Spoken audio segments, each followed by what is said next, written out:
भैया अब हाथ जोड़ बात कर जल्दी भैया, अब बैठ जाओ तुम।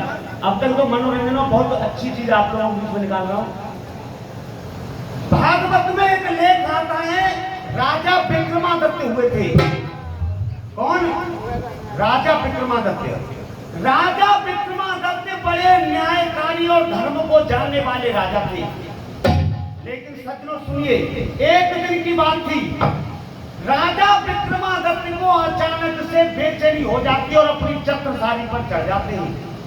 छत्रसारी पर चढ़ जाते हैं ऊपर, तो क्या सुनाई पड़ता है कि उनके कानों में एक स्त्री के रोने की आवाज सुनाई पड़ जाती है। जब रोने की आवाज सुनाई पड़ी तो एकदम से राजा विक्रमादित्य बेचैन हो जाते हैं।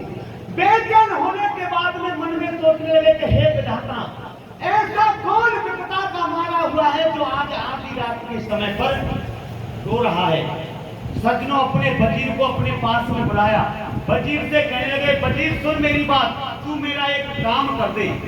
वजीर ने चरणों में प्रणाम किया, महाराज आधी रात के समय पर ऐसा कौन सा काम आ रहा है जो आप मुझसे करवाना चाहते हो, पर आदेश करिए, वजीर अपनी जान कर दे देगा आपके लिए। तो देखिए भागवत के लेख में ये प्रसंग दिया है, उसी में से कवि ने एक गाना निकाला है।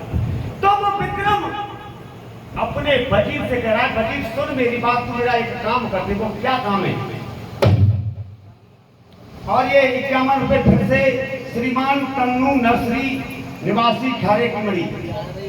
सज्जनों देखिए वो क्या नाम है, विक्रमादित्य अपने वजीर से कह रहे हैं, बड़ी सुनने लायक बात निकालिए कबीर भैया। कैसे?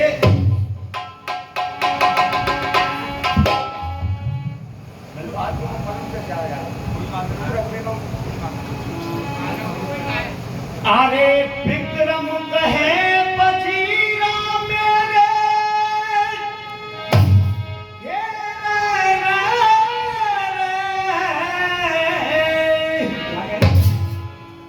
वजीर से विक्रम कह रहा है विक्रमादित्य, भैया सुनो। अरे विक्रम कहे बजीरा मेरे, और किस जिगर में होती है।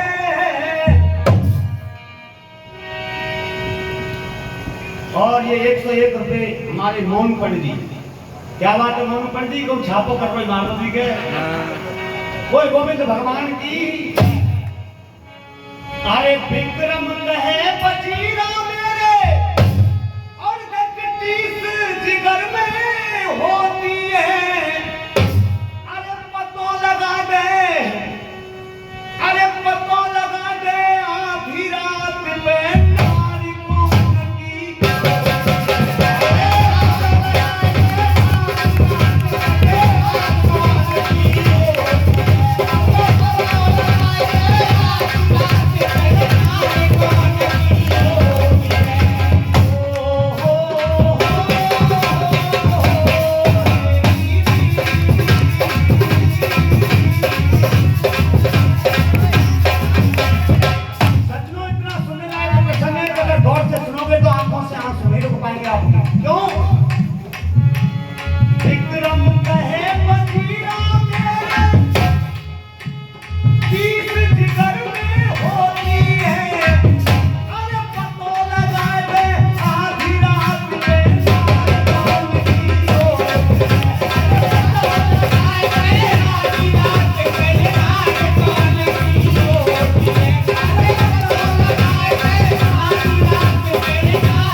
ये बात को सुन के क्या होने लगा?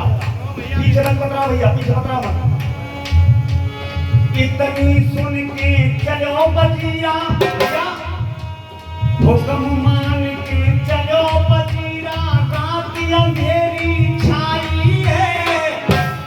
चलत बजीरा ने एक कटारी लीली बगल दबाई है। नंगर के बाहिरन गजायो रहो, चारों तरफ लखाई है। कर सोले श्रृंगार नार जाइए कबो बजीरा।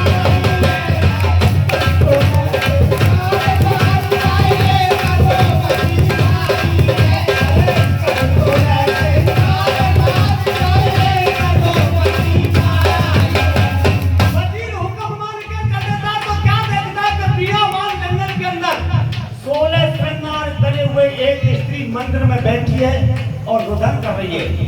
वजीर उसके पास में पहुंच जाता है। वजीर कहने लगा कि हे नालायक स्त्री, कि हे नालायक स्त्री, तू कौन है जो आधी रात के समय पर रो रही है? सो हमें नहीं सोने देती तू, और खुद भी नाटक सोती है। तो लगा के आधी रात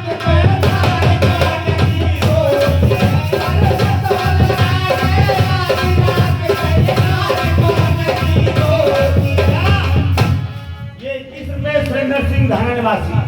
वजीर ने कहा कि मुझे ये बता कि तू आधी रात तक कौन है जो रो रही है? जब ये वजीर के शब्द सुने तो एकदम से वो स्त्री चुप हो जाती है, खामोश हो जाती है। कहने लगी, अरे वजीर सुन, मैं कोई आम स्त्री नहीं हूँ, मैं कोई आम स्त्री नहीं हूँ, मैं इस मंदिर की देवी माँ हूँ। तू देवी माँ है तो मुझे ये बता कि आधी रात के समय पे तू रो क्यों रही है? मैं रो इसलिए रही हूँ कि सुन, जो तेरा राजा है ना, राजा विक्रमादित्य, वो बड़ा न्यायकारी, धर्म को जानने वाला राजा है, लेकिन कल इसी समय पे तेरे राजा की मृत्यु हो जाएगी। एकदम से वजीर के पैरों तले से जमीन खिसक जाती है।